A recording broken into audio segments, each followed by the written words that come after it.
अभी हमने देखा कि कैसे स्कोप रेजोल्यूशन की हेल्प से हम अपने एम्बिग्यूटी प्रॉब्लम को सॉल्व कर सकते हैं।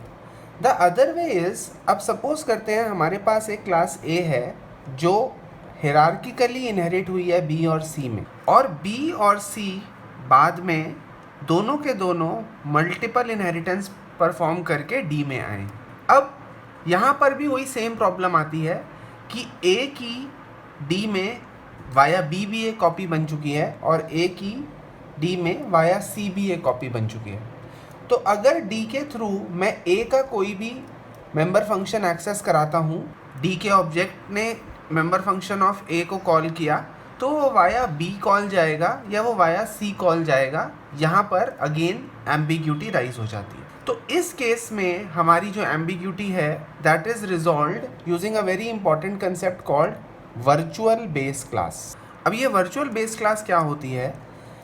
हम क्या करेंगे कि जिस वक्त हम ए को बी और सी में इनहेरिट करा रहे हैं, so just rather writing, suppose हमारे पास ये क्लास ए है और इसकी एक हमारे पास डेफिनेशन है। अब हम जब क्लास बी में इसे इनहेरिट करा रहे हैं ए क्लास को, तो हम यहाँ पर वर्चुअल लिख देते हैं। So we have use the keyword virtual. So virtual public A, and इस बी की अपनी एक डेफिनेशन है।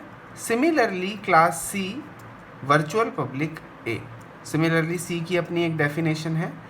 अब अगर क्लास डी के अंदर हमारे पास पब्लिक बी और पब्लिक सी आते हैं, तो यहाँ पर ये प्रॉब्लम सॉल्व कैसे होगी कि यहाँ पर ए क्लास की एक सिंगल कॉपी बनती है डी में, rather creating two copies of B and C, rather creating two copies, one via B and one via C. हमारी सिर्फ एक ही कॉपी बनेगी ए की, एंड जो प्रॉब्लम है एम्बिग्यूटी की that has been resolved using virtual base class.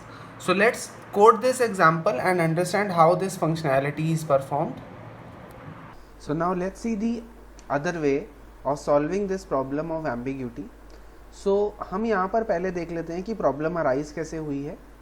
So we have a class D which has been publicly inherit to class A, और वही क्लास D B में भी publicly inherit हुई है। अब जब हमने C में A और B दोनों publicly inherit करे, so basically इस क्लास D की दो कॉपीज आ गई सी में, one via A and other via B. तो अब हमने जब मेन फंक्शन में सी क्लास का ऑब्जेक्ट बनाया और शो डी फंक्शन को कॉल किया जो डी क्लास का मेंबर फंक्शन है, तो यहाँ पर कंपाइल करने पे यू कैन सी वही सेम एरर आ रहा है, the request for member show D is ambiguous. So particularly वही एम्बिग्यूटी इशू आ गया बिकॉज यहाँ पर हमारे पास एक ही चीज़ की दो copies. So to solve this problem हमारे पास एक कंसेप्ट आता है that is called virtual base class.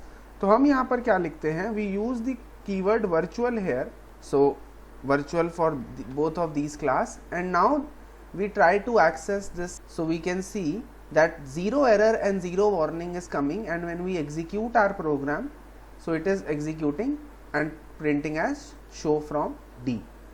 अब यहाँ पर हुआ क्या, क्योंकि यहाँ पर हमने वर्चुअल बेस क्लास बनाया, सो वर्चुअल बेस क्लास की वजह से क्या हुआ कि A और B में D की कॉपीज जो बनी, तो वो जब C में दोनों इनहेरिट हुए तो वहाँ पर A और B से कॉपी नहीं गई, रादर एक डायरेक्ट कॉपी D की बनी C में, बिकॉज A और B दोनों में D क्लास वर्चुअली इनहेरिट हुई थी।